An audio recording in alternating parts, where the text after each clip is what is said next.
मेरे भाइयों दोस्तों, अगर जिंदगी के हर वर्ग में विन होना चाहते हो ना, तो मेरा एक ये छोटा सा पैगाम लेते जाना कि एक कुएं पर 3 औरतें पानी भर रही थी। एक औरत बोली, वो देखो मेरा बेटा जा रहा है, उसने इंग्लिश मीडियम रखी, ऐसे ही वो लड़का चला गया। दूसरी औरत बोली, वो देखो मेरे बेटे ने BS इंग्लिश रखी हुई है, वो देखो वो जा रहा है, ऐसे ही में वो लड़का भी चला गया। थोड़ी देर बाद तीसरी औरत का बेटा भी वहां से गुजरा।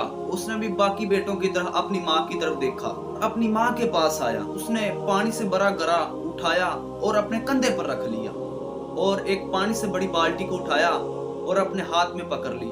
और उस औरत ने वो 2 औरतों को जो बात कही ना, ये दोस्तों अपने दिल के कानों से सुनिएगा। उसने कहा, ये मेरा बेटा है जो मदरसे में पढ़ता है। मेरे भाइयों दोस्तों, उसकी माँ के चेहरे पर खुशी को देखकर उन दोनों औरतों के सर झुक गए। इस कहानी का मतलब सिर्फ ये है कि लाखों रुपये खर्च करने के बावजूद तमीज और इखलाक नहीं सीखे जा सकते।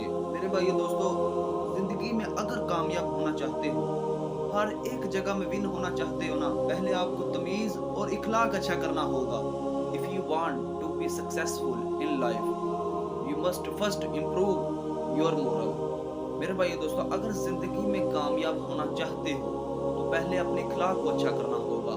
मेरे भाइयों दोस्तों, अगर वीडियो अच्छी लगी तो लाइक, सब्सक्राइब, शेयर लाजमी कीजिएगा। मिलते हैं नेक्स्ट वीडियो में। अल्लाह हाफ़िज़।